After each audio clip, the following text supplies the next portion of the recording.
Welcome, everyone. This is the School of Orisha Studies. Today is Tuesday. It is November the 5th. The year is 2024. This is Election Tuesday, so we hope and pray that the democratic process is working well and will be favorable for all members of the African global community. Somehow, some way, let us hope and pray that whatever happens today will turn out to be beneficial for us. But whatever happens, let us have a plan so that we are moving according to our own vision and will be in a better position to adjust and shift whatever happens tomorrow. Today is Shangon Oya's Day, and so we give thanks for Shango and Oya hearing our prayers and accepting our offerings this morning. We give thanks for the insights and the directives that came from Oya and Shango. I was very particularly impressed by Shango's message, really re-emphasizing what he has said to us several times over the past few Ose Jakuta. So I love consistency personally, and I was thankful to see that message come through this morning. And either way, I hope and pray that the daily Ose helped to guide you and direct you in having a productive and joyful day. Today we're going to revert back to our original format of the Odu study group on account of the fact that I just have been like up to my chin in a bunch of other stuff, and I just haven't been able to get into the study guide. But your Akoshe is all prepared, all the remote folks, and it's going to go out tomorrow. And all the folks who are coming in locally, I think I'll keep it on deck, and I'll find out from the people if there's anybody who's coming who won't be here by Friday. Then I'll send your Akoshi out. So if you're not going to be here by Friday, send me a message on Patreon and just let me know I'm not going to be there by Friday. Then I'll send your Akoshi out so that you can, you can do your head washing with the rest of us. And that is all. So I'm excited to share this verse with you. I finally, got through at least the process of selecting a verse, and it turns out to be a verse that I think you're going to really enjoy.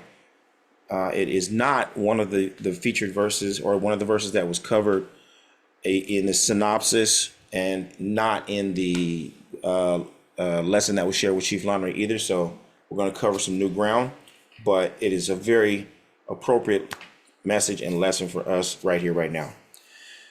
But before we get into it, we need to get proper clearance and permission. So I'm going to ask our good sister Yalode Uri Midara to open with prayer. Abora boye baba. Aboye aboshisho akuoduo.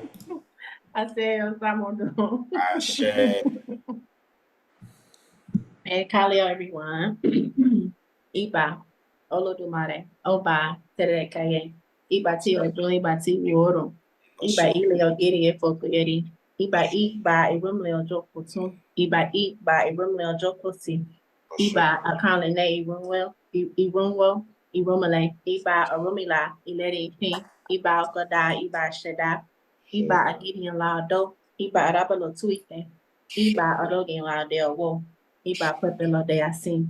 Iba agagana wo de ibeda. Iba suporuta wo de ramo. Iba aburela wo de jebu. Iba takamosia wo de jesta. Iba arokio wo shoko. Iba kereke wo oyo. Iba Ashekba Awo Ekba, Iba Gadek Beawo Dahami, Iba Boku Awo Pata Pata, Iba Bawa Sheki, Oda Mariko Bawa She, Iba Egungun Elewa, Iba Odi Baba, Iba Odi Yeye, Iba Odi Eluo, Aloye, Oba Femio de Boba, Iba Odi Otubona, Iba Odi Inu, Iba Odi Yote. We give thanks and reverence and honor to you, Oludumare. We thank you that you are the one who owns heaven. You are the one with the immeasurable map. You are the one who owns the clay that Obatala molds us with, and we give thanks for you. We give so much thanks for each day that we see the sun rise and set. We are thankful for every new beginning, and we are thankful for every moment to reflect and to look over all the ways in which we have aligned ourselves, and also being able to take inventory on things that we can do to be better devotees, better to ourselves and better to each other. We give honor and thanks for all the sustenance and provision of Mother Earth. You use a rake as a comb, and we are so grateful for this marketplace and all the ways and we are able to move about and have all the things that we need. We are mindful to be more appreciative and to be better stewards of all the resources that we have here in this marketplace, all the ways in which the bounty that we have on earth helps us in our devotion, helps us in our daily lives. We give honor and thanks to all of the Rumale on the left and the right, and the ones who shuttle back and forth, the 401 that shuttle back and forth from the seen and unseen realm. We give honor and thanks to Rumale. We thank you that you are the one who witnessed our fate. You are the one who mends our destiny. And we honor you for all your ways and your wisdom. We give thanks to all of the first Awos, the ones who have been the custodians of our tradition. We give honor and thanks to the primordial kingdoms and all the ways in which our tradition has been sustained, all the ways in which the care of our tradition allows us today to gather and say, Iba Olodumare. We give honor and thanks for that. We give honor to our ancestors. We give thanks for our collective and individual ancestors. We are thankful for your strength. We are thankful for your guidance and the blueprint that you have left us, and we ask for continued guidance as we use the blueprint that was left for us, but to also continue to fortify that blueprint for those who will come after us, our children's children's children. We give thanks for all the ways in which we stand and live through your sacrifice in living and your sacrifice in dying. We give honor and thanks to the Ori of our fathers and mothers, and we give honor and thanks to the Ori of our Oluwa. And we ask Ori, we ask that you continue to support him. We ask that you continue to back him the same way that the stars back the moon.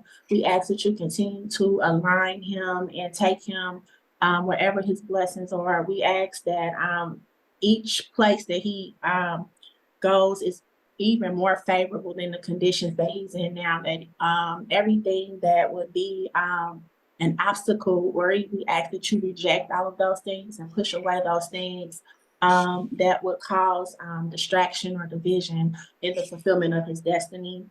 We give honor and thanks to our Ori, every Ori in the School of Orisha Studies, and Matua Pawani Ori. We know that it is you that goes with us everywhere. We ask that our head and feet continue to align. Ori, please do not let our head be in one place and our feet be in another. Ori, continue to lead us, continue to guide us, and continue to make it so that our Oris continue to reach out and touch 200. We give honor and thanks to Shango, Kabi, and C. We thank you that you are the one who makes the cowards comply. You are the one who breaks down walls with 200 thunderbolts and Shango, we ask that you break down any barriers in our life, break down any opposition, break down anything that would come against us, break down any division amongst us, and bring unity. Boy, y'all, we give thanks to you, the one who is the mother of nine. We give thanks that that you on fiery winds. We give thanks that you're able to make drops from your breast. You have an underwear full of sunshine. Or yeah, we ask that your winds continue to blow us in the direction that would help to strengthen us and to blow away anything that would be an obstacle. We ask that not only that you blow away obstacles and blow away our enemies, that they be eliminated, and that your winds are used to bring about change and transformation in our lives. We give thanks today, and we offer this prayer with devotion and gratitude, and we promise, we make an agreement that each and every day we will continue to renew and reset our commitments and renew our devotion and commitments to ourselves and to each other. I share. Wow. Wow. Okay, y'all. So I do have some golden notice to hand out. We did have a nice amount of people do their opening of the stomach for the last 2 days of Fa Otuapun. So golden obies for Darcy, golden obie for Baba Awoluwo, golden obie for Orikeye, golden obie for Imodoye, and Luca.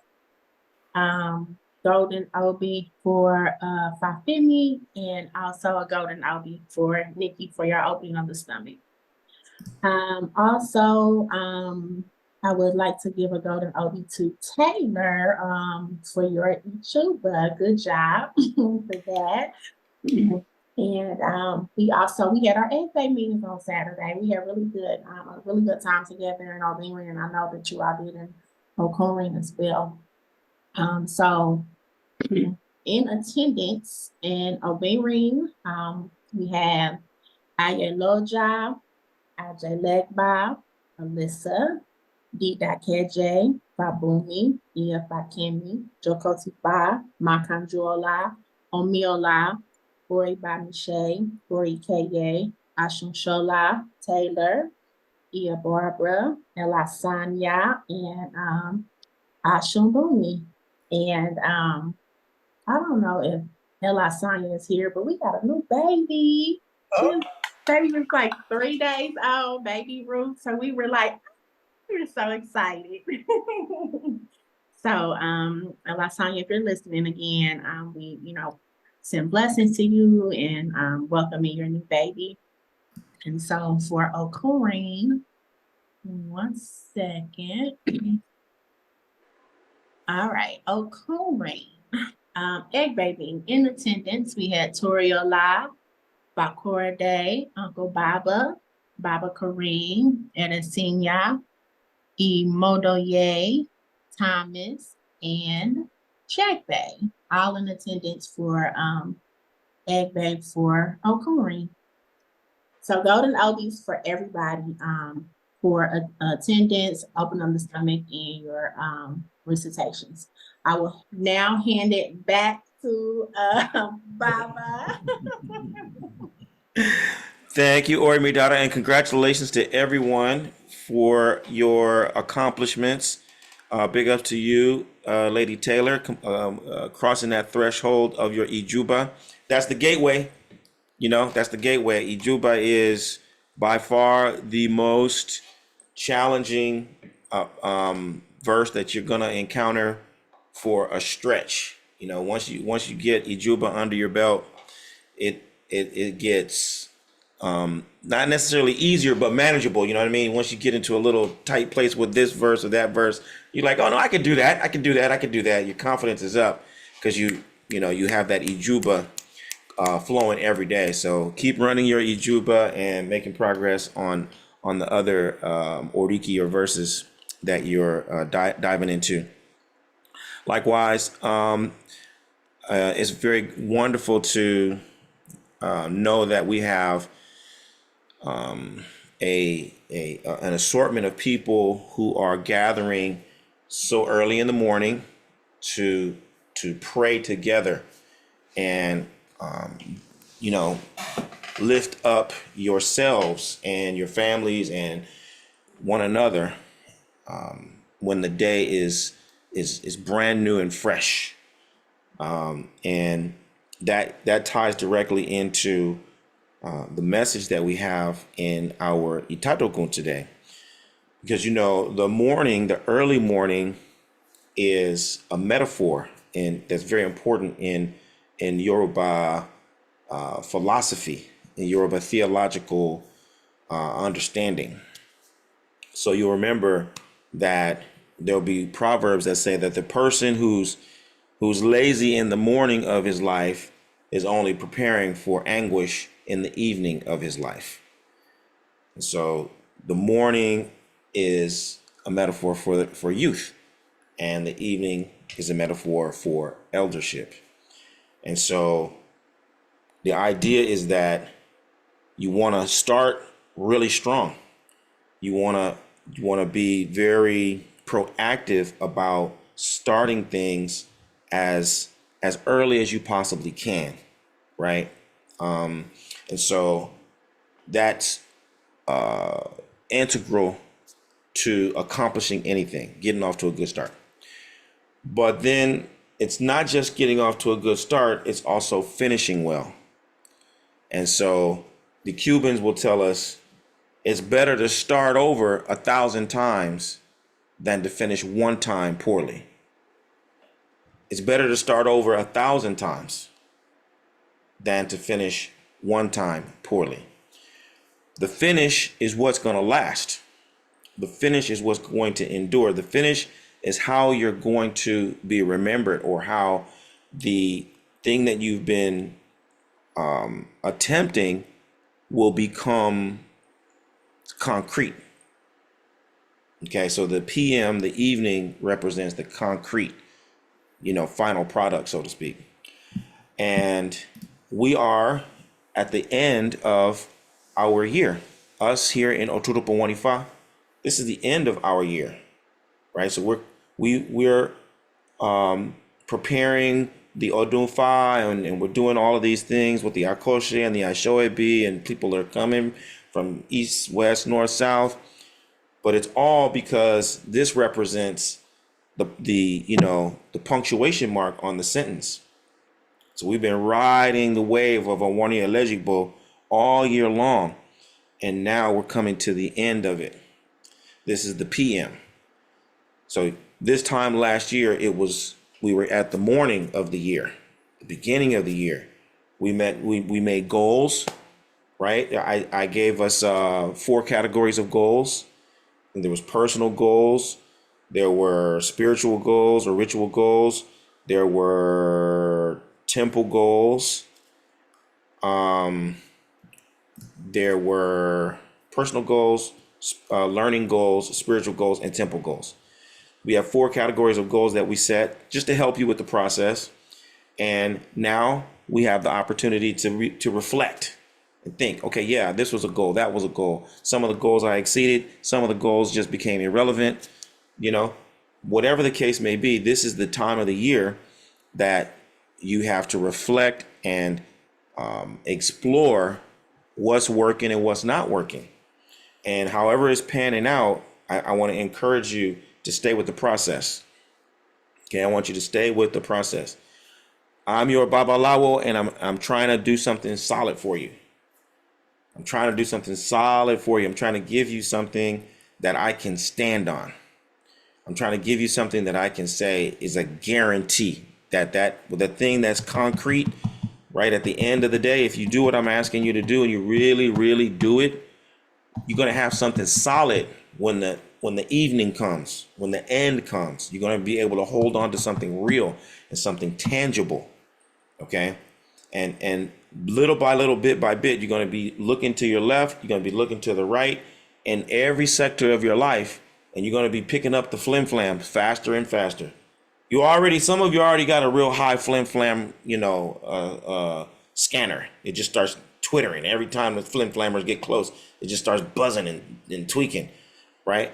But it's going to get stronger and stronger and stronger as you carry out these practices, because you're going to be able to make real strides and make real progress in your life, not just in your ritual life, but in your financial life, in your relationship life, in your health life. All different areas of your life are going to improve by carrying out these practices. Okay, one of which is planning, and following through with your plan. And that's what this featured verse really emphasizes for us. Ifa speaking for us very well in this, our last Itadogun of the year. Ifa's really putting a good exclamation mark on the message for us.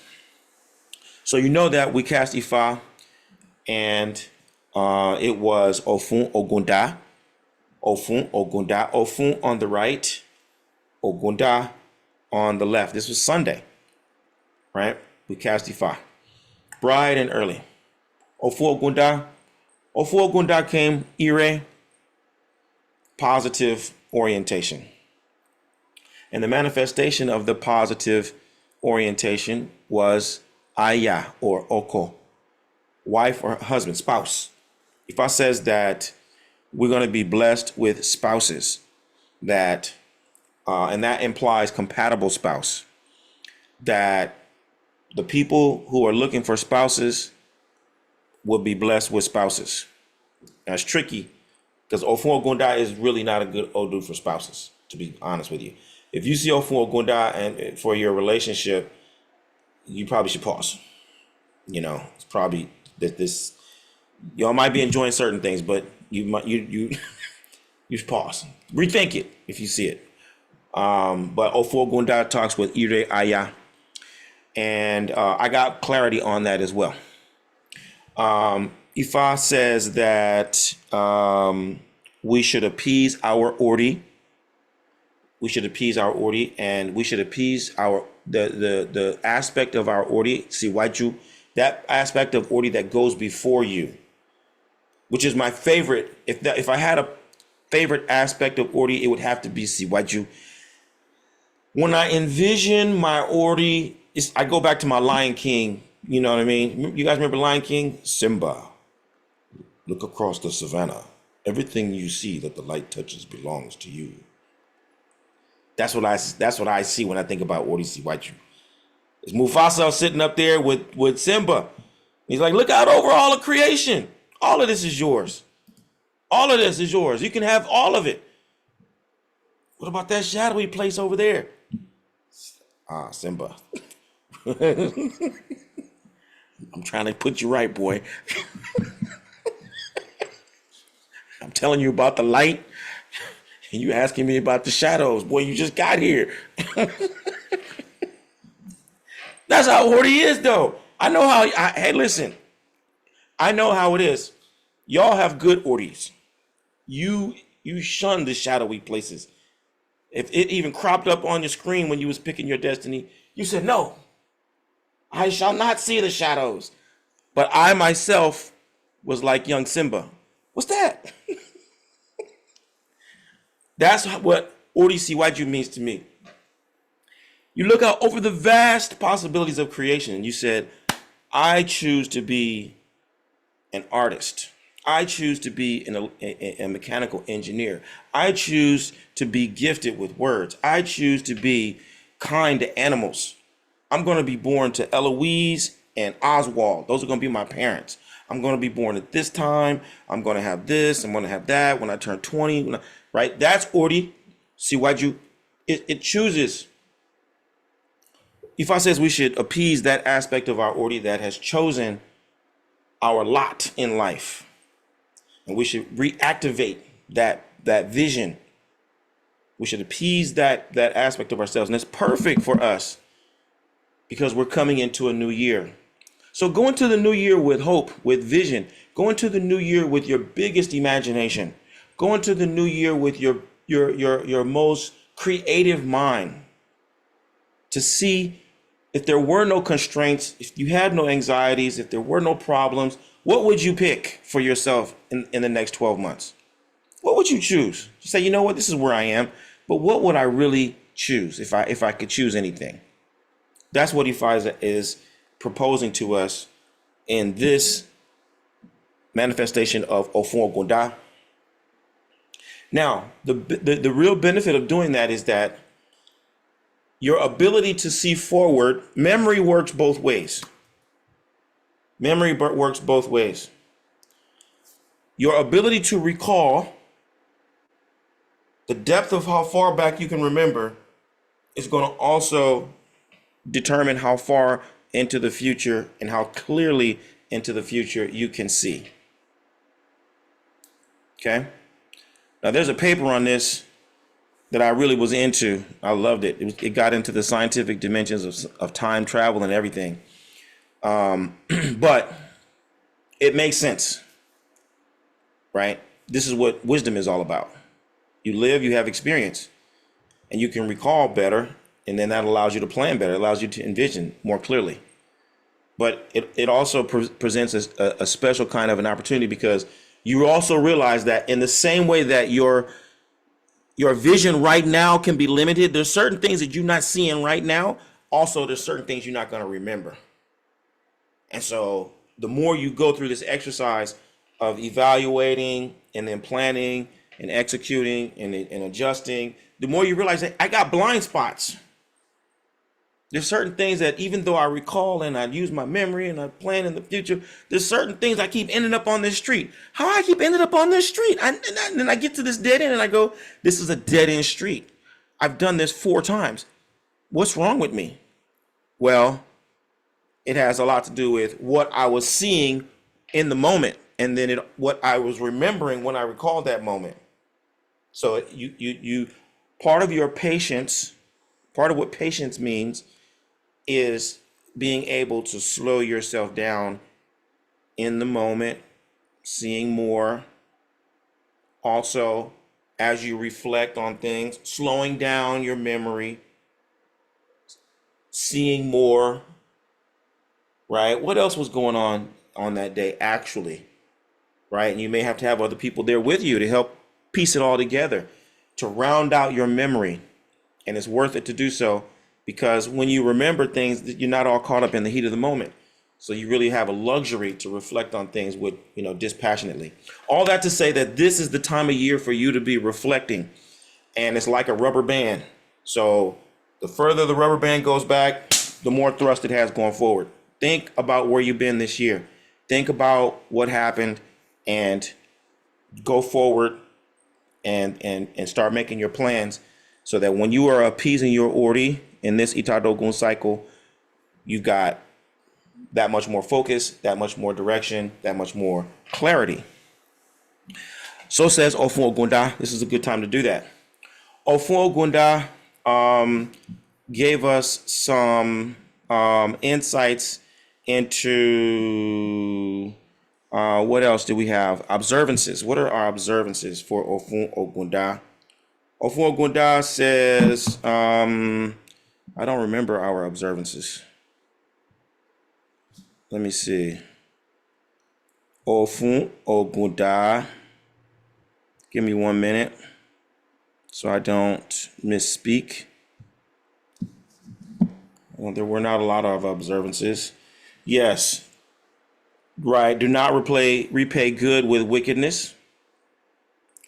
Do not go out at night. Right. Today I wanted to go out because I need to pick something up, but I can't do that.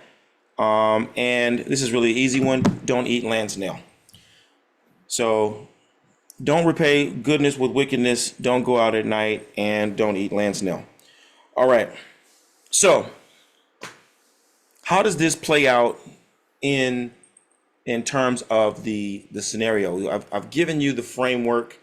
All of this represents sort of the blueprint and the scaffolding of how we're moving over these next 16 days. Now let's breathe a little bit of life into it. so that you can get a sense of how this plays out, what the movement is, what the drama is. Ifa says that he sees wealth for us. Ifa says that somebody needs to sacrifice so that you can have abundant wealth and notoriety. Ifa says that we should finish what we start. That the thing that you started in the morning, you need to follow it all the way through to the evening. Ifa says that for those who have children, it's important that you keep them close to Ifa for their health, for their well-being. Ifa says that it's also important that you teach the children follow through. That it's important that you guide them in being finishers. Even if you finish ugly, finish. Ifa says that you should be loyal and you should practice humility with your teacher, with your oluo, with the person that is your benefactor and is guiding you through something. Ifa says that it's important that you do so. Likewise, Ifa says that if you are the teacher, if you are the oluo, if you are the benefactor, it is important that you are tolerant and accepting of your students, your subordinates, your whatever, whoever it is that you're guiding, the ones that you're coaching. Teach them wisdom, show them wisdom, but you know what I mean, which means being patient with them and giving them chances, right? Don't be too rigid, because there are things that you're going to do that they're not going to like, but you've got to still show love. So what happens? How does all this become real? Amuagun was a prince. Amuagun was a prince. His father was Olofin, the king. And Orunmila was tending to Olofin. He was his babalawo. When the prince became old enough, Olofin gave Amuagun to Orunmila as his apprentice, his akakpo. So we could say that Amuagun was probably about 7, 8, 9 years old. Amuagun went to live with Orunmila, and Orunmila taught him everything. He taught Amuagun the verses of Ifa. He taught him the sacrifices. He taught him the herbs. And Amuagun was a good student. He learned everything that Orunmila taught him, year after year after year. Amuagun grew into a man and was competent in the practice. And it got to the point that he went back to see his father, Olofin, one day. And he says, Baba, Orunmila has taught me well. And it's time for me to petition him for my freedom. Olofin says, well, good, I'm happy for you. But that's not a matter between you and me. That's between you and your master. Go back to Orunmila and tell him that you want to petition him for your freedom. So Amuagun did just that. He went back to see Orunmila. Aboru aboye, Baba. I told Baba, I'm here to petition you for my freedom. Orunmila says, oh no, not now. I'm on my way on a spiritual mission, and I want you to accompany me. You should come with me. Amuagun said, okay, I'll go with you, Baba. And so Orunmila took Amuagun with him to another kingdom, Akpa-Okun. And they stayed in Akpa-Okun for a long time. This wasn't a 2-week run. This was years that they were there. And they handled every manner of problem. And you can imagine that Amuagun, who was very proficient, very competent, he was right there at Orunmila's side the whole time, chanting verses, making rituals, gathering herbs, all the things that a good Akakpo does. And they did excellent work. Oromila amassed lots of wealth in the process, and then they returned home. By the time they got home, they got a hero's welcome. Everybody came out, all of Oromila's family. They went straight back to Oromila's compound, and Oromila started giving gifts to his family. He started giving gifts to the neighbors. He started giving gifts to the other Omoawo who were there. He was just doling out all these gifts and presents and money. Amuagun was there, and he hung out for a while, and he was, hoping, anticipating, expecting that Oromila would call him over and give him a gift. But no such thing happened. And so finally, when it came time for Amuagun to leave, he said, okay, Baba, my time is up. I need to return to the palace and go see my family. Oromila said, Alore abore, you'll go well and you'll return well. But you know how we do, those long goodbyes. Amuagun saying goodbye to Apetebe. He was leaving, blah, blah, blah. 15 minutes later, he says, okay, Baba, me, it's time. I'm leaving now. Oromila says, oh no, real, your journey will be blessed. When you reach home, they'll greet you and receive you with joy. That wasn't what he expected either. He hung around a little bit longer. He said goodbye to this person. He told a story to another person. The third time, it's like 45 minutes later. He said, bye, I'm leaving now. Oromila said, you still leaving? Go already. Go. Amuagun is upset. He's very disappointed. He can't believe what happened. He said, imagine this. After all this time, after all this effort, all these years, all this service. Ifa says that somebody really has put forth effort. Somebody has been earnest, diligent, steadfast, focused in their service.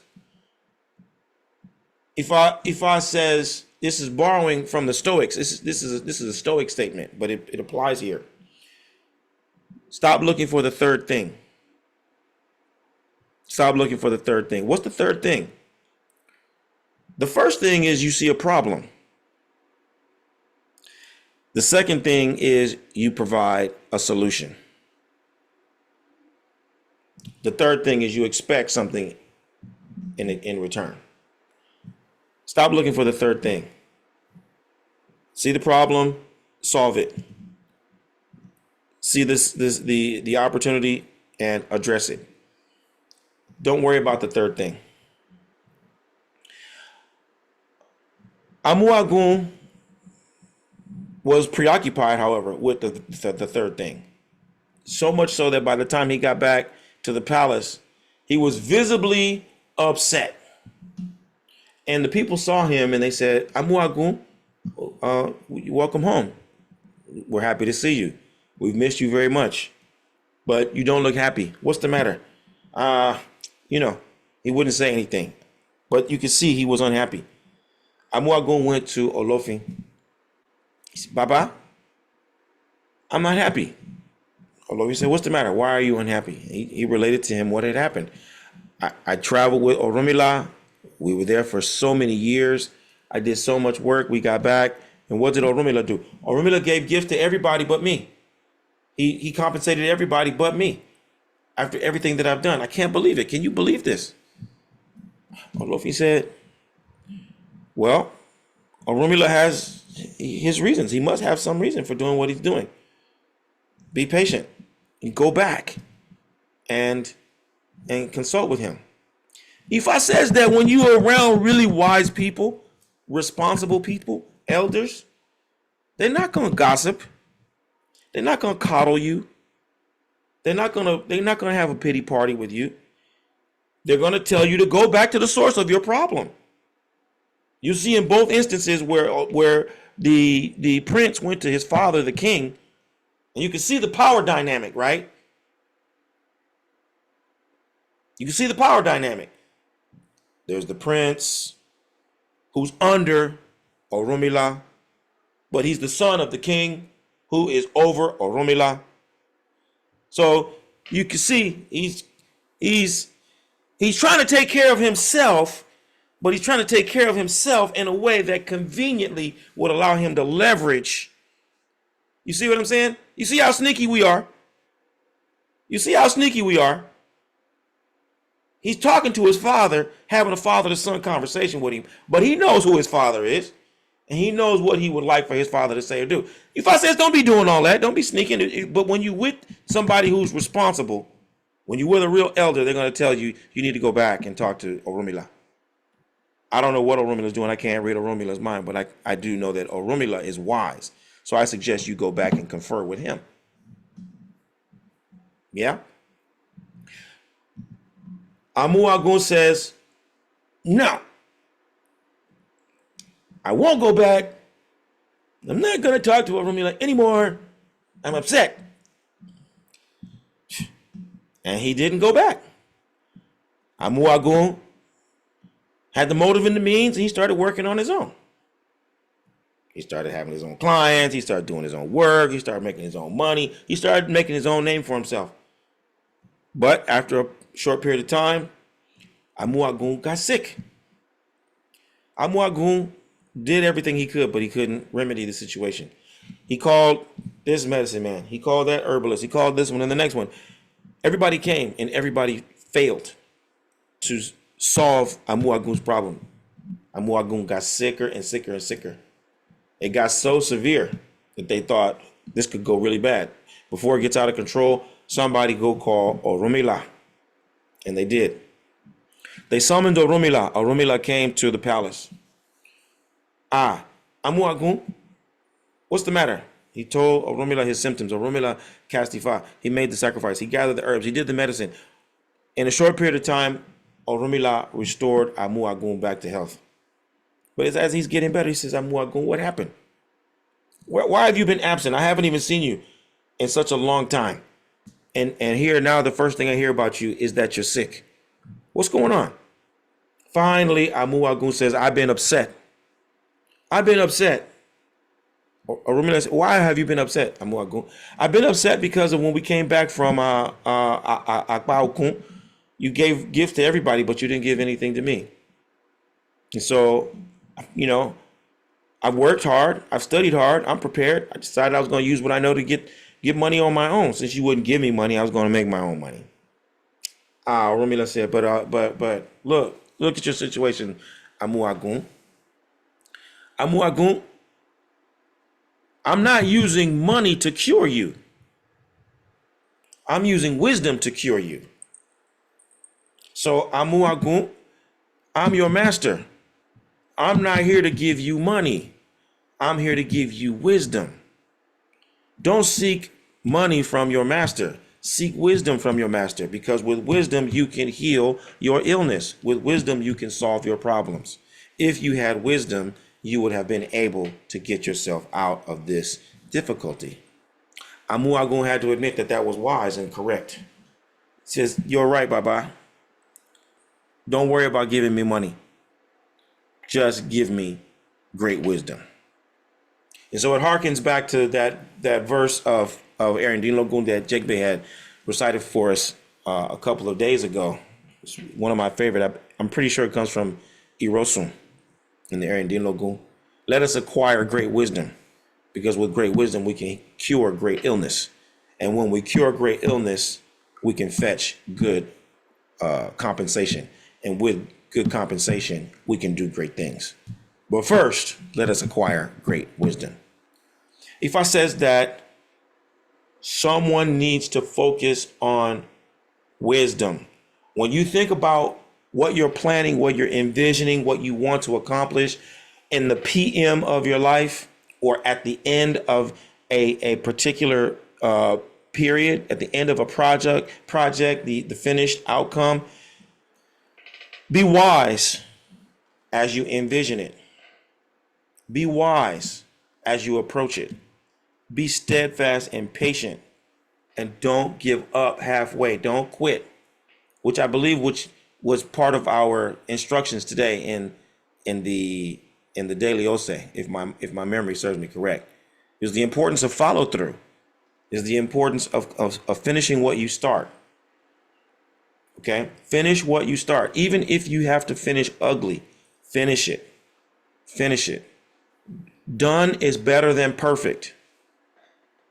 Okay, but it's going to take patience in order for you to get it done. It's going to take your willingness to get over your hurt feelings to get it done. When you have a discrepancy, don't talk to your father, don't talk to your brother, don't talk to your sister, don't talk to your homegirls, don't talk to your homeboys. Figure out what the problem is and go to the person who you have the problem with and express yourself and give that person the opportunity to explain and reveal to you, this is why I'm doing what I'm doing. Okay? That's what courage and integrity are all about. Okay? So I pray that OfunOgunda will instruct us and guide us and inspire us all to focus very, very deeply on how we want to finish this year. By the time we cast Ifa in 7-8 days for the new year, I pray that each of us will enter into that consultation with at least one very well-defined goal. One goal that is compelling enough to continue to capture our imagination, to inspire us, to invigorate us all throughout the 4 seasons. I pray that we see a vision that is just so ultramagnetic that nothing will be able to deter us for too long. That everything else that we want, everything else that we're afraid of, everything else that we're concerned about will just shrink in comparison to that goal that we see in our hearts and in our minds. And I pray that as we continue to focus on those goals and we have the wherewithal to articulate them to Ifa, I pray that Orunmila will speak to each and every one of our conditions and outline for us all the things that we must do and all the things that we must not do in order to align ourselves with the full manifestation of our vision in that time.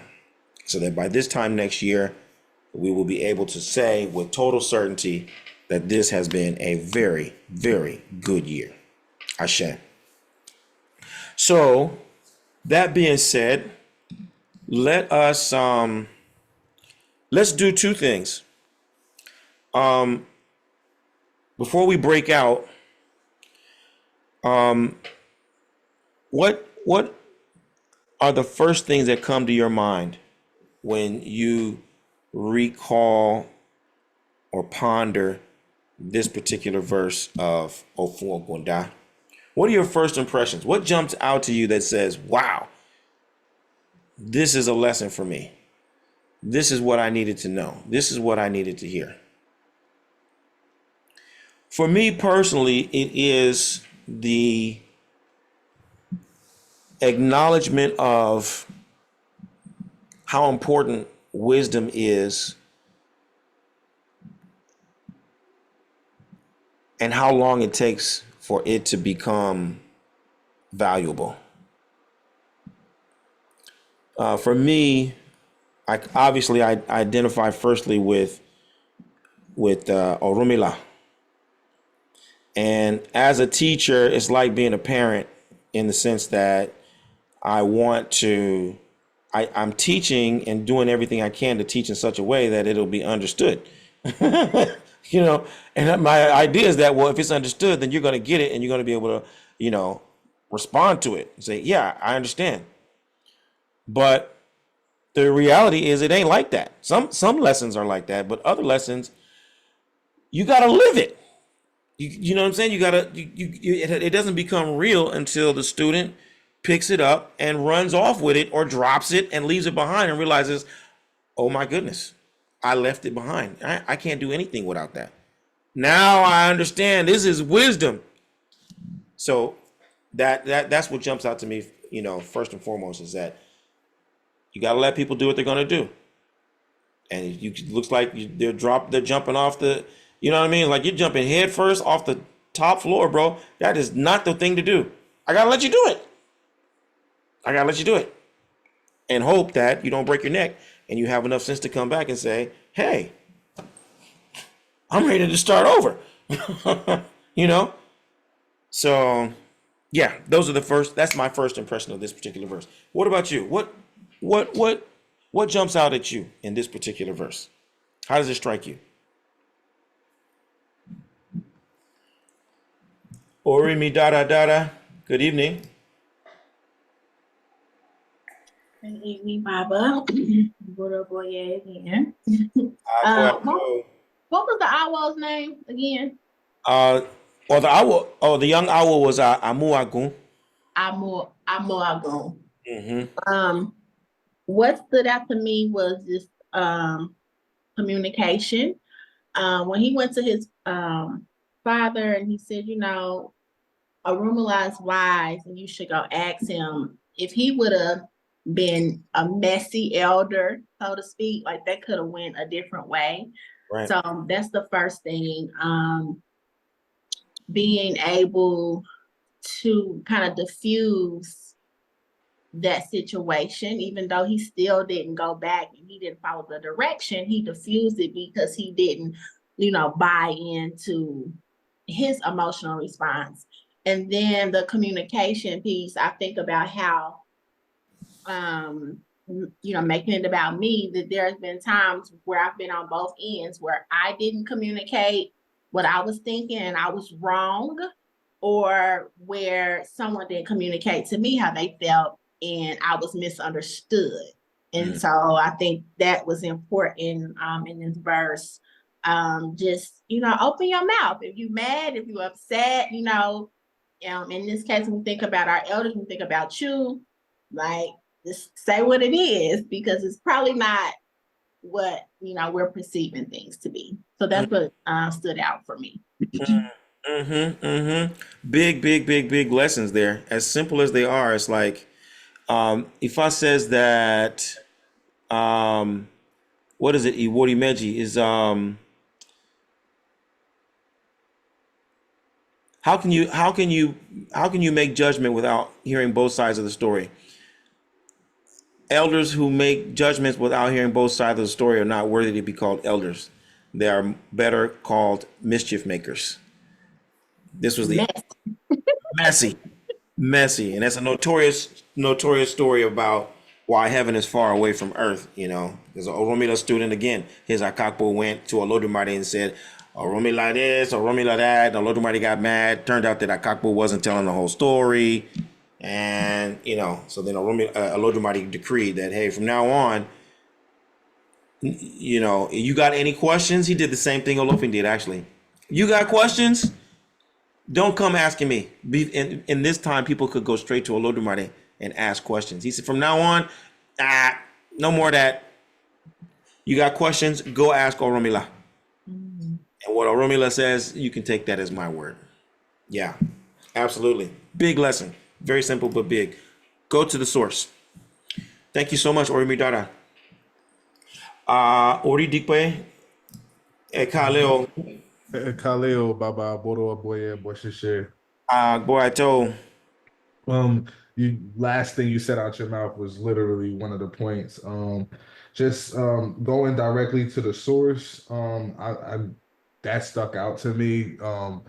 Had to experience that a little bit recently. And just continuing to focus intensely on goals, regardless of how you finish.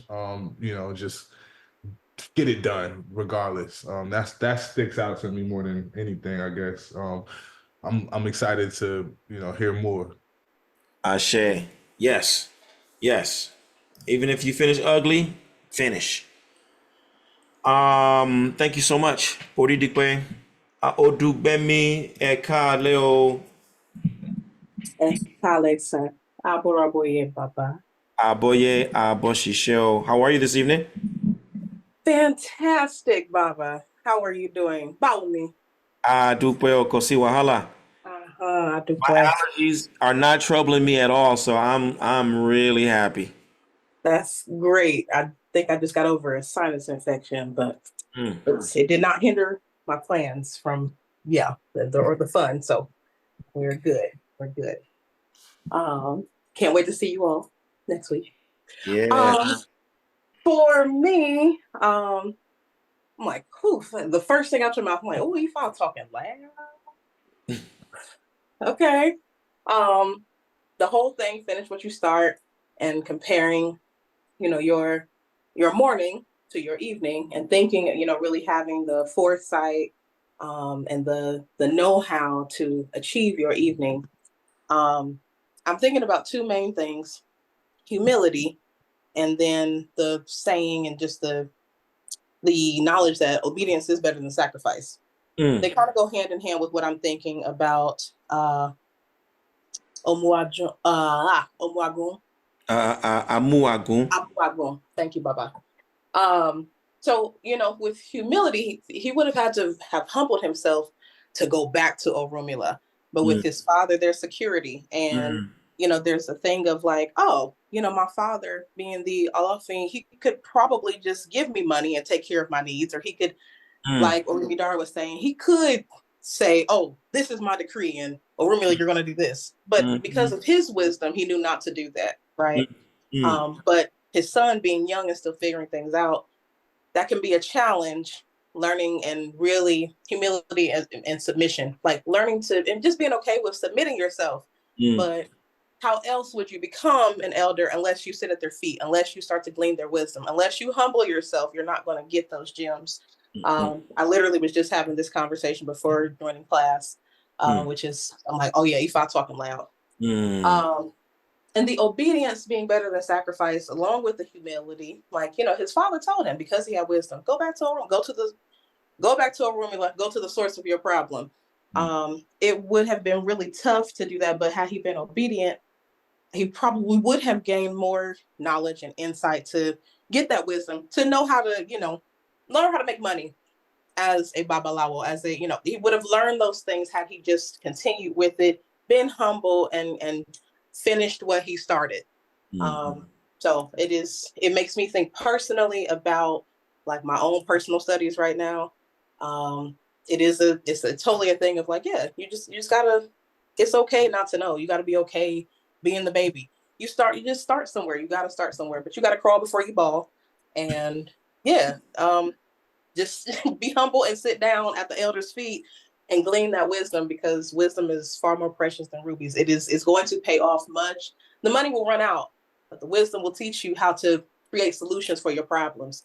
And then that ultimately is what that generates and sustains wealth for generations and generations. So it's speaking to me loud and clear, because that is a part of my own personal thing that I am being humble to just shut up and learn and just do. Once I learn, once I get that clearance. So I'm grateful. We thank you, Fa. I do believe.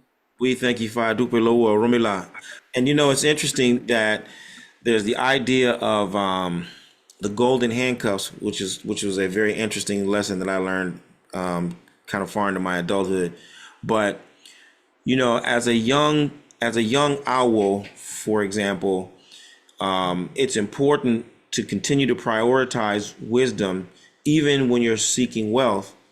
And if you start making money when you're half baked, then you'll stay half baked because you don't want to stop making money to go back to the school, so to speak, you know. And so that's another one of the things. It's like I see people and it's like it's clear you don't know what you're talking about. You don't, you know what I mean?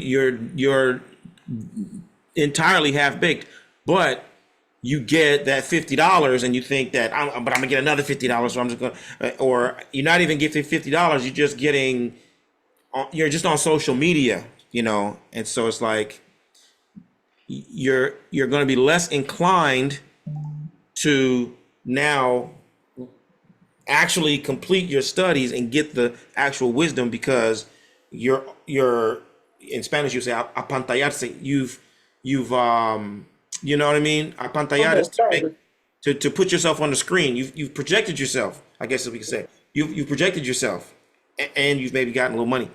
So that's the risky part of of what I'm hearing you describe about just taking your time and doing the proper steps. Yeah. Exactly. Thank you, Papa. Thank you. Thank you. Thank you. Jegbe Ekaleo Boru Aboye Baba Oloye. Agboato. Um, Still trying to put everything that I'm thinking into words, but basically, uh, devotion is its own reward. Like work that produces excellence in you is even the greater reward. Right. It's the greater reward. And it will come with times where you feel like you're not compensated equally. Right. Yeah, the road to excellence is always that way. So, it's a kind of keep your eyes on the prize. Don't look at the small things necessarily. And something, Jegbe, it's there's another piece of this when I think about a couple of days ago I posed a question about these three guys, Jordan Peterson, Andrew Tate, and Kevin Samuels, and asking the question like, who's better than these guys? Right? Who's better than these guys? And one of the things that I know about those three guys is that they are the first ones who I've heard come out constantly and repeatedly and say to young men, you're gonna really hit your stride around 40. It's not happening when you're 25. Again, this idea of projecting yourself and being this child prodigy, and we're here in the United States, everybody's just young and rich. This dude is 30 years old and he's a multi-millionaire, and this one is ultra famous, and that's not the norm. Prince was 19 years old, playing 25 instruments, singing all the songs, and had the wherewithal to go to Warner Brothers and tell Warner Brothers he's gonna play all the instruments on his first album. And Prince was a little guy, you know what I'm saying? Prince was a total phenom. The average man is not gonna come into his own like that. It is wise and prudent, practical and realistic for you to pace yourself and look at your journey in terms of, when is this really likely to take shape for me? When I'm about 40. And today's election day. And it's not a coincidence that you got to be 40 years old to be president. It doesn't matter how talented you are, how much razzle dazzle you have. You ain't sitting in that chair in that house if you're under 40.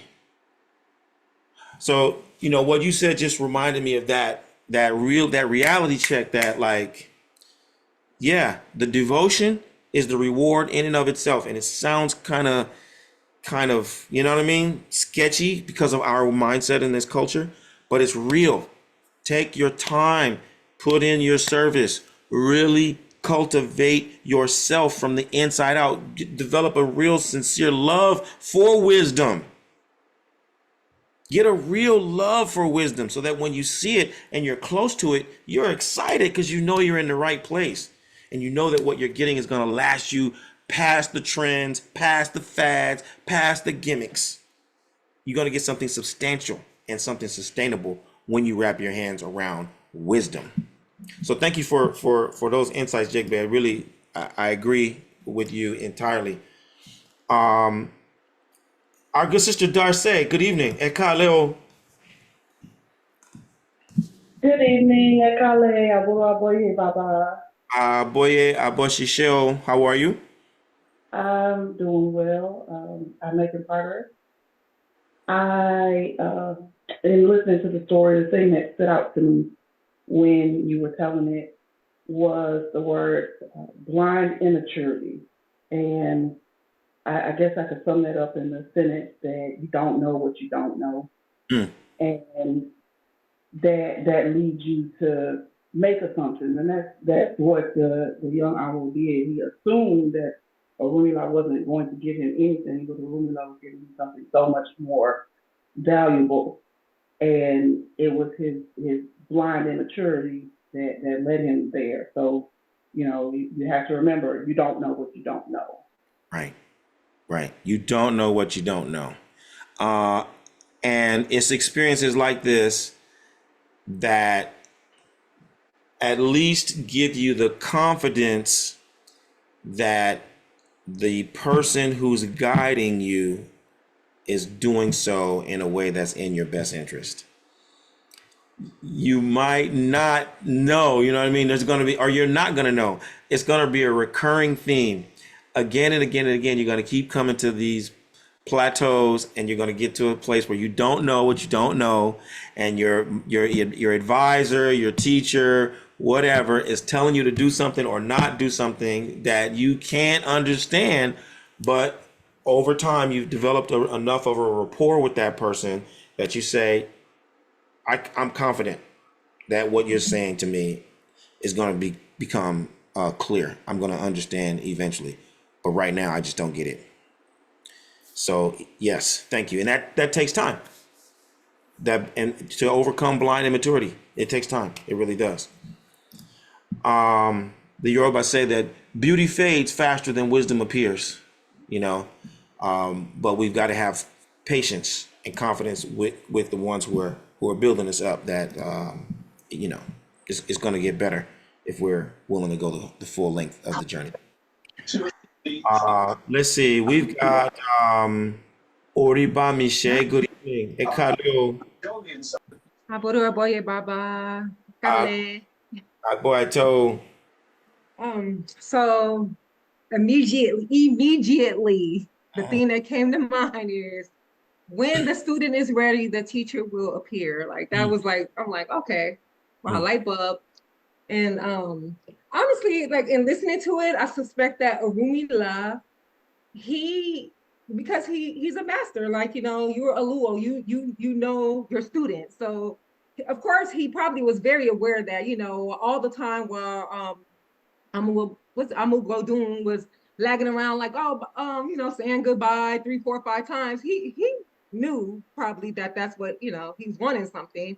And I think that, it was a situation where the payoff of Arumila's wisdom, Omo Ogudun was only going to receive that because that was the wealthiest part of, him being Orumila's student all that time. He was going to receive the wealth, which was the wisdom, when he was ready for it. So even the fact that, Orumila, let him get sick, because I'm sure he heard if they went and got all of the medicine men and all of it, he knew what was going on. So I was going, oh yeah, another week, they're going to be some of me, he already knew it. I feel like he would already have known that.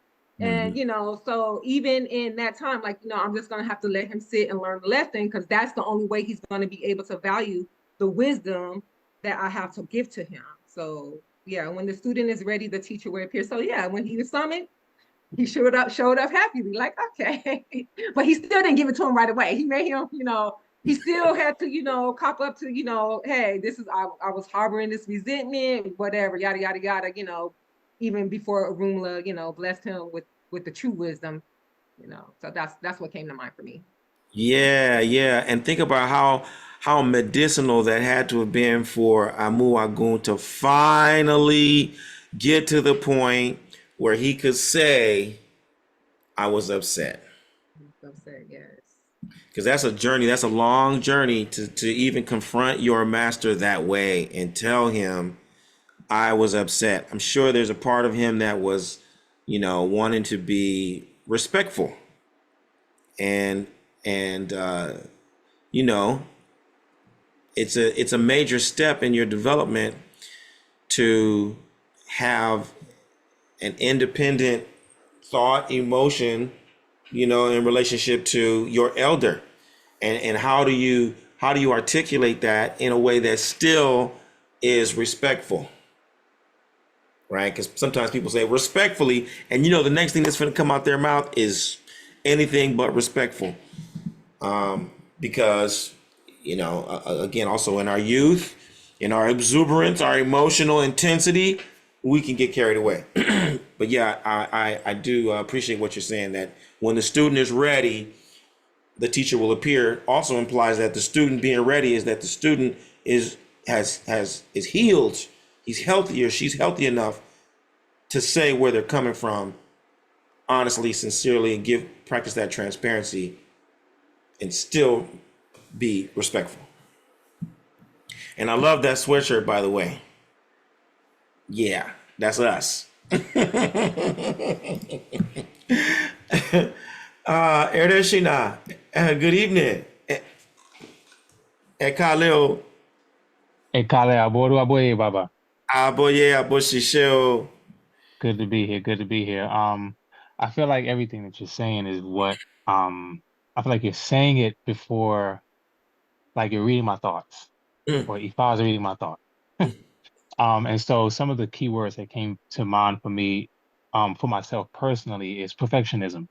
mm, And the need to and let me just say that when I was initiated to Egbe, the Odu came, and one of the things that was told to me was about making music. And Baba said, you don't have to make complex compositions. It could just be simple, easy, something that a child can understand. You know what I'm mm, saying? mm, And because typically, when I make music, um, I can get very meticulous. mm-hmm, I'm like a perfectionist.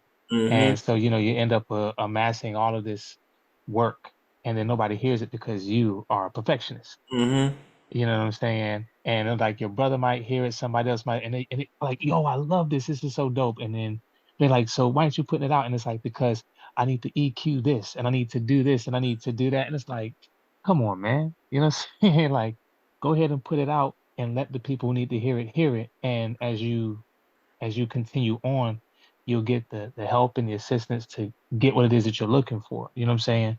And so that also applies to just other areas of my life, where it's like another thing too is that I have a tendency to be able to absorb things or memorize things very fast. mm, You know what I'm saying? But that can actually work to a fault when I am allowing myself to be exposed to all different types of information within mm, the course of a day. mm, And so I easily pick up on things, whether they are healthy or unhealthy for me. And some things that I allow myself to absorb is based on my own choosing. It could be something I choose to listen to, something mm, that I choose to watch or binge watch. And next thing you know, by the end of the day, I realize that what I was just listening to or watching was not healthy for my spirit. And here it is. It's hard for me to let it go because I'm so good at absorbing things so fast. And mm, herein lies the need for devotion, because mm, it's the devotion and being on that one track, mm, being on that one track as far as your mission, your vision, your goal, mm, and the ability to slow things down the same way that when you chew food, you have mhm, to chew it slowly to process and absorb what needs to be absorbed and eliminate what needs to be eliminated. And mhm, that's how the digestive system works. So if you're mm, not dealing with a system, it's going to be hard for you to be able to filter out what you don't need. But it's even better when you don't take in the things that you don't need in the first place. You know what I'm saying? And the crazy part is that here it is, the food don't have to be the most super organic. You know what I'm right, saying? I rather eat a conventional apple than some crazy apple flavored whatever that's just not good for me at all. So it's not perfect, but it's definitely, that, it's like that's the thing of finishing rough, even if you don't even if it's not perfect. So yes, those are some of the things. It's like chill with the perfectionism yes. and do your food. Figuratively speaking. Yeah, yes, yes, yes. Well, fantastic analogy. Fantastic analogy. And the idea of it being a system, and and knowing that it's got to pass through, and the input, You know what I mean? If you just put a little focus on on what you're taking in the first place, the follow through and the finishing is that much easier, you know, Right. because you don't have to do so much to refine it or so much to. It's like, nah, it's good. It started off good. Right. You know what I'm saying? You couldn't go wrong. That's right. I love it. Thank you so very much. Thank you. Awolowo Ekaleo. Kale Reo, Aboye, Aboshishe, Babo, Loye. Aguato. How are you, sir? I'm doing great. How about yourself? Well, I heard those allergies are subsiding, so that's great. That's great. You know, my life is much, much more pleasant without all the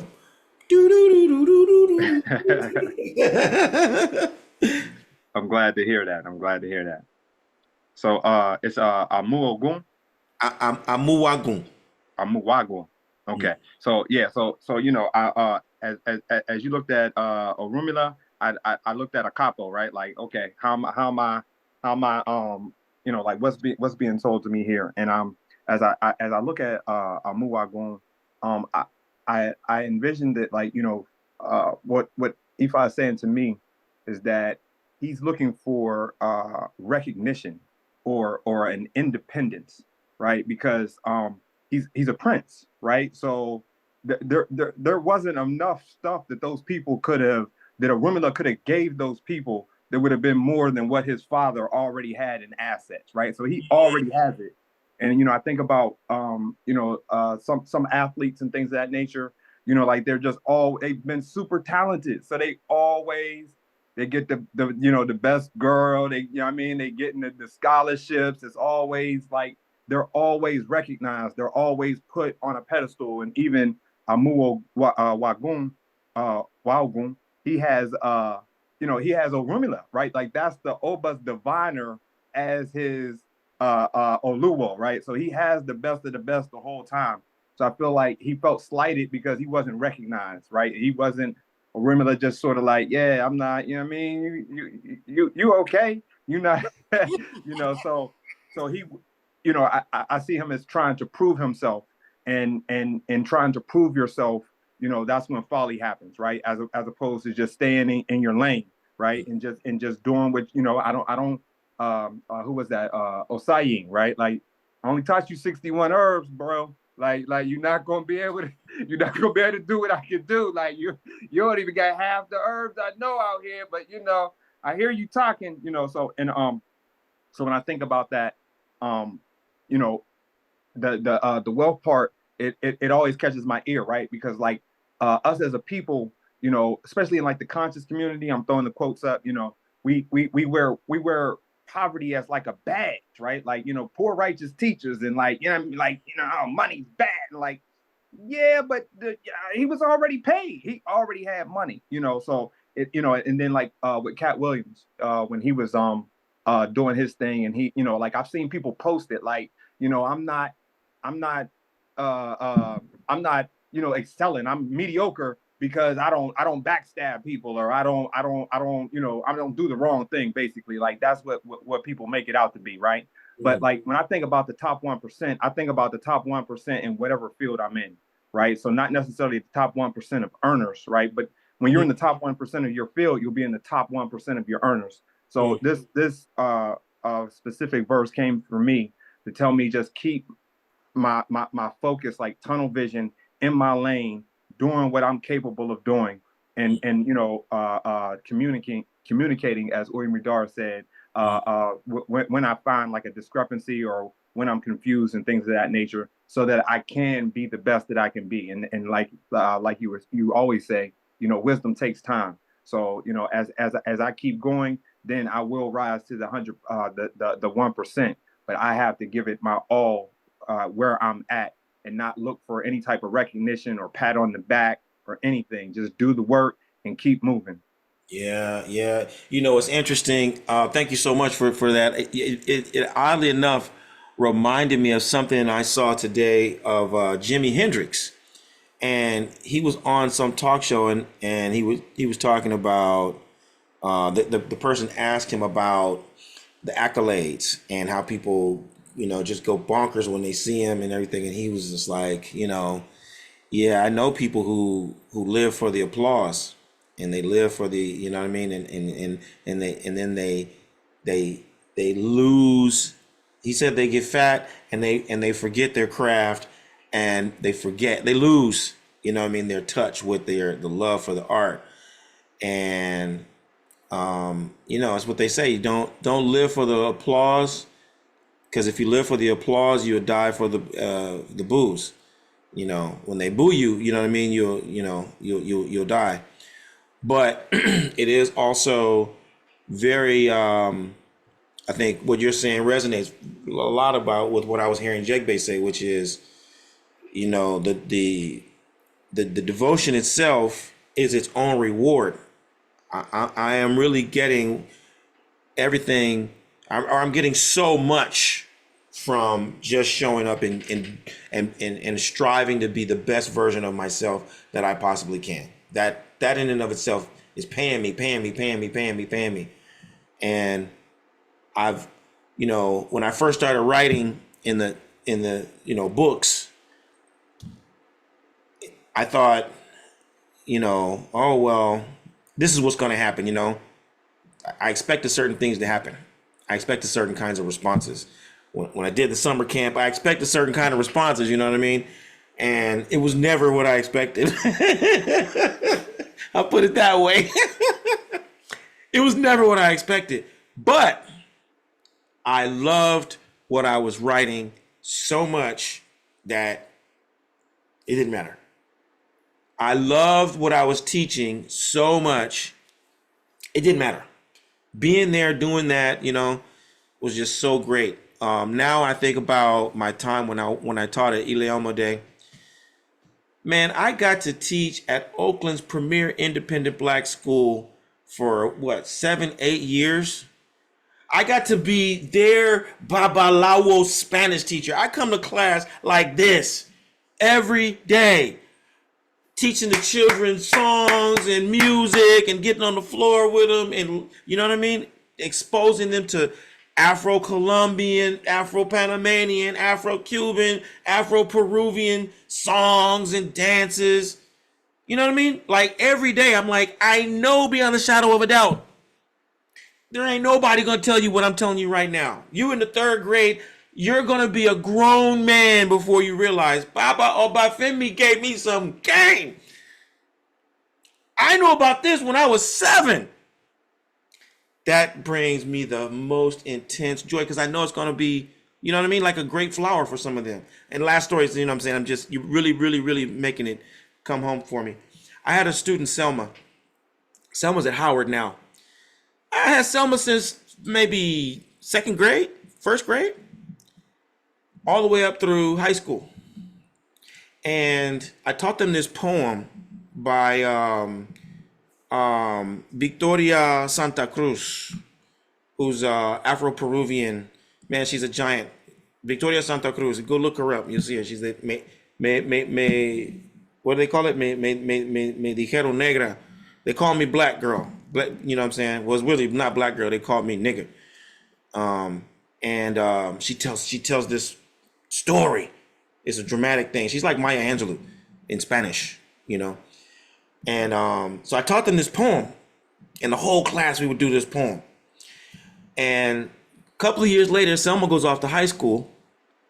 And something's happening, and they're having an event. And they didn't have a performance. There was somebody who was supposed to perform in this talent show or something, or a school presentation. Selma happened to be there, and she got up and she performed this poem that I taught her like in the 5th grade. And she killed it. She killed it. Other people were coming to tell me. I heard about it from someone else. And then Selma told me a month or 2 later, oh yeah, by the way, Baba, this happened at school. It was so cool because I just get up and I just did it. And I'm like, yes, imagining Selma in the 10th grade at high school doing a school-wide presentation, and she's reciting Victoria Santa Cruz's, Coming to Blackness poem. I was practically a volunteer at Ileama Day. It is my proudest moment, but they didn't pay me no money. Let's be clear. It was a real community organization. There was very little money involved. But the devotion in and of itself is worth precious, precious gems. You know, so it sounds one way. I'm just saying all that to say that for people who are hearing the words that like the devotion is this, no, it's a real thing. It's a real thing. It's a real thing. Do what you love. Be in a state of devotion. Be in a state of devotion. If you can't be in a state of devotion while you're doing what you're doing, reevaluate where you are, because they can give you money. I've had the golden handcuffs. They can give you money, but be taking your soul, or you'll be giving your soul. It ain't they taking it. You'll be giving your soul for money that will come and go, and experiences that you will wish you could forget. You know? So, yeah, thank you so much, Awolo. You got me all excited thinking about Ileama Day and my people, and I pray that they're all doing fantastically well while they take the world by storm and really, really make a meaningful impact on our future and days to come. Ashe. Our good sister Ile Adara Mola. Good evening. Ekaleo. Boy, how are you? Well, yourself. It's good. It's getting better. Baba, yes. Jegbe and Awolowo, I was on the same vibration that they were on. It made me think of, are your expectations mirroring the actual experience? And it reminds me of the video that you just dropped, Purpose Over Popularity. And as opposed to seeking that external validation, which is what Amu Wagun was seeking, that was his expectation from the experience. Like, at the end of it, I'm waiting for my Oluo to sit here and flower me and shower me and give me my flowers. But the real expectation from the experience was the wisdom. He was supposed to take from the experience that he could heal himself and everyone because he studied those 256 Odus. So it took me a long time to get there. I feel what you're saying, sitting on boards and you sitting there, you're volunteering and you're giving out so much sweat equity and you don't even get the validation. But that's what it really rang home for me, is to sometimes your purpose is just to get it out there. I remember when Oprah said, when Beloved came out, it bombed, and she was, tore up, and her friend said, well, what was your intention? And she said, oh, I just wanted to get the story out there. And she was like, well, you did that. You got to get it out there. And so sometimes you got to just be in alignment with the purpose. Koto, and because the truth of the matter is sometimes a thing will never actually hit, but it does have the therapeutic effect of you working through that whole process. So managing our expectations, boy, it will save us so much sorrow, so much anxiety, so much unnecessary disappointment. Managing our expectations of especially our expectations of other people, goes a long, long way. So thank you very much, our good sister. We appreciate you. And last but not least, we have Ashun Bumi. Good evening. Ekaleo. Ekaleo, Abura Boya Bushishe Baba. Agboacho. So this Bataki is speaking to me about respect for my Baba, respect for my Oluo, and like on the flip side of that, also like not taking them for granted, right? Not taking for granted my Baba who birthed me, and who right approved of me going on to who supports my journey with my Oluo, and likewise not taking for granted my Oluo as well. And it's interesting because it's like, it's also speaking to me about like recognition, right? So when Omo Waju came back, he was recognized along with Orunmila. And so I'm seeing this show up in my life. Like, I heard the intro of your YouTube videos the other day, and I was like looking around my room, like, wait, my phone and my TV, it ain't coming from my devices. It was coming from my dad's device. I was like, that's interesting. Yeah, and so what I'm finding out is that like through social media, my family is recognizing where I am, and Mm, and my friends as well. Like some of my friends know, but my family, I've kept it close to the chest. And so what I'm starting to see is people come to me, like, "Oh, I'm having this dream. Oh, I'm having this," and just like being humble within myself to know, okay, I can interpret a dream, but that over there, like, let me be quiet and just ask you how you feel about it because I'm not necessarily, divining for you. That's not my lane right now. And they're also just recognizing that they're not ready to take the journey either. So, like respect and minding my ego and knowing my role in my education right now. hmm it's a it's a it's a real sign of, by my estimation anyway, of real poise, to know my limits and really just do the thing that's within my real reach. It starts getting messy and sloppy and all kind of like other stuff when I get further and further beyond my capabilities. And it does remind me of a when I used to do the corporate training. There was a guy who I worked with. We facilitated workshops together, and he was really smart. That's what I remember about him. But he wasn't just really smart, but he was very kind. He was very kind, and so he would always say things that was super sharp, but his heart was so engaged in what he was saying. So one day we were doing a workshop, or it was after a workshop, and he was saying he was just remarking that we have to be careful about towing the line for the movement and selling things. You know, we were saying something, and it was getting to the point in our conversation where we were talking about something we wanted to do in the workshop, where he was basically letting us know that's like, yeah, it can get to a point where we're selling, and we're not selling. That's not our position and our duty here to sell this to people. We are here to bring this to them clearly, accessibly, you know, show them all the benefits of it, how they get into it.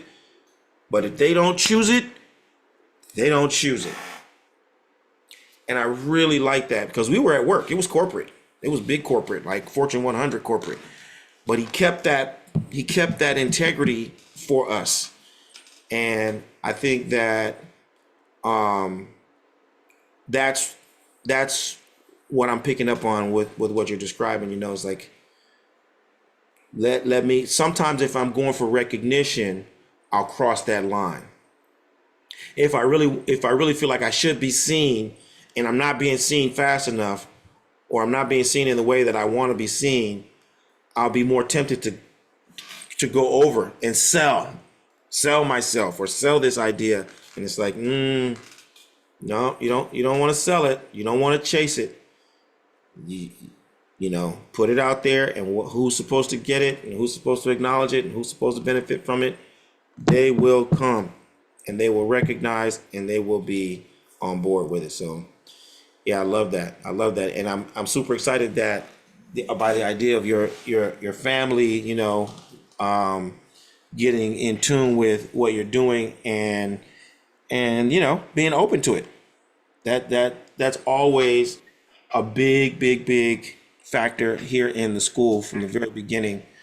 The people who practice the tradition, a lot of us are lone wolves, in our families in particular.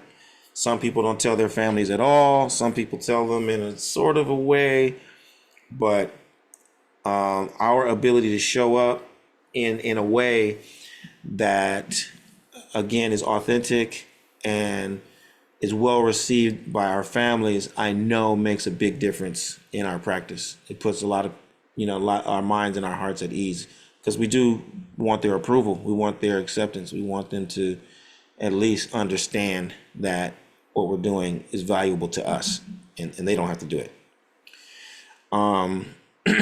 And so with that in mind, I want to thank everybody for participating and being attentive listeners. Everybody who wasn't so inclined to raise your hand or make a comment. I'm thankful for your presence and your being attentive to what has been said.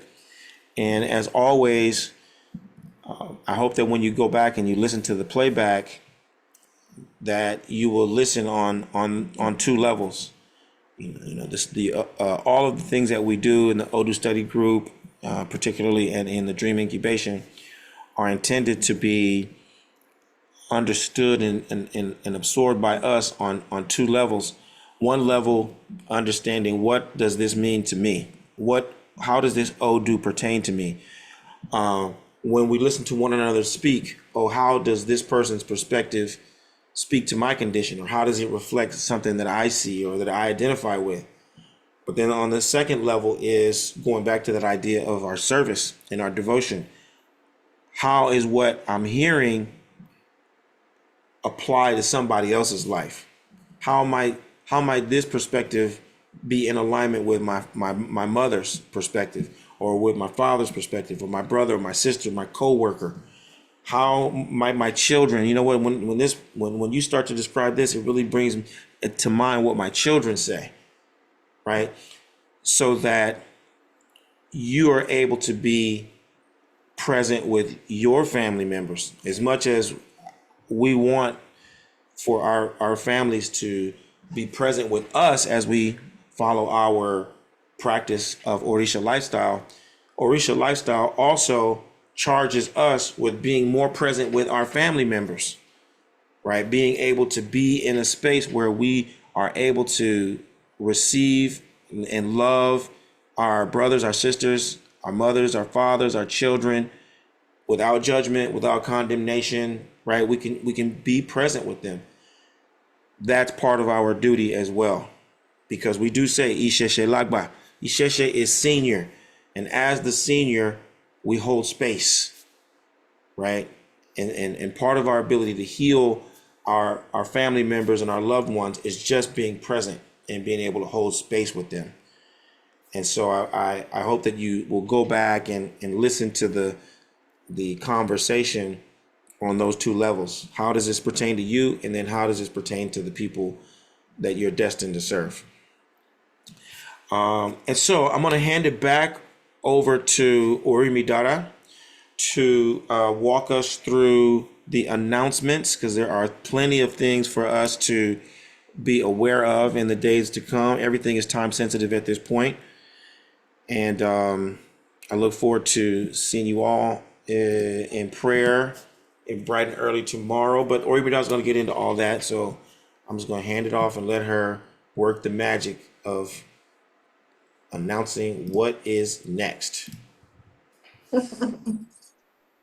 Okay, so as Baba said, we do have prayer. But first, I want to share our evaluation. Well, no, we're not doing that. I'm so used to we're not doing that. We don't need to do that tonight because we didn't do it. Anyway, so prayer in the morning, 5 a.m. For Akurin and 6:30 a.m. for Avena. Everybody. Sis, I got. Yeah, we're gonna come back to that, Baba. Go ahead, Orimidara. Okay. Everybody should be. It's 38 people here, so yeah, we're gonna have a really good turnout. I can't wait to let Baba know that everybody showed up in prayer tomorrow. Chat session 8 p.m. And this is all in Eastern Standard Time. Okay, now we know we are like, oh my goodness, we are counting down for Odumfa. We are so excited. Registration really is about over with. So if you are going to register to attend remotely, you still can. However, just please know that you have Mr. Wendell for your akose.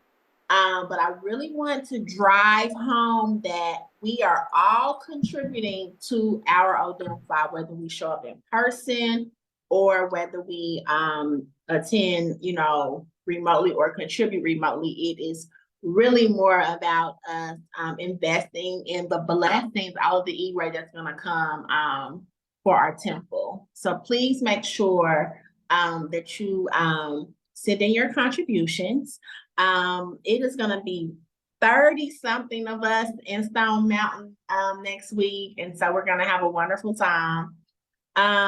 Also, please look out if you have registered remotely, please look out to be added to our remote Facebook group so that you can get all of the up-to-date announcements and the live stream links and all of that. Okay. Somebody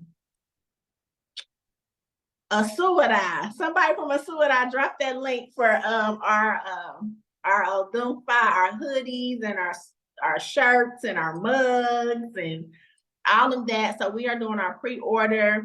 So right now, what you'll see, the design is going to be similar to that because we don't know what the Odu will be. So once we know what the Odu is, then we'll update the design and everything will be sent out afterwards. But right now we're doing our pre-order.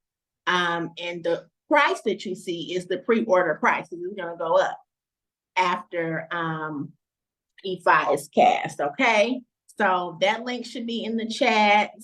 And tomorrow is the last day, I think, for the children's fundraiser. Okay, so somebody drop that link in the chat too. If you have any questions, seriously, if you have any questions, please reach out to me. We've been getting, I've been getting emails, messenger messages. Just be patient. I'm trying to answer all of the questions. Okay. If you have any questions about your registration, also the schedule is going to come out to everyone who's registered, so you'll know exactly what time everything is happening. But other than that, that is all I have around Odunfa and announcements. And if you have any questions, please do not hesitate to reach out and ask. Okay. That is it. Let me make sure these links are in the chat before I say Odabo. Yep. Okay. We're gonna put the children's fundraiser in there, or should we just put it in our Egg Bay chats? Yeah, I'm using a Puente Beats phone right now. I don't have the link, so we might have to just put it in the Egg Bay chat. Okay, so y'all look for that. See everybody in the AM. Sis, I still need the link as soon as you can get it to me.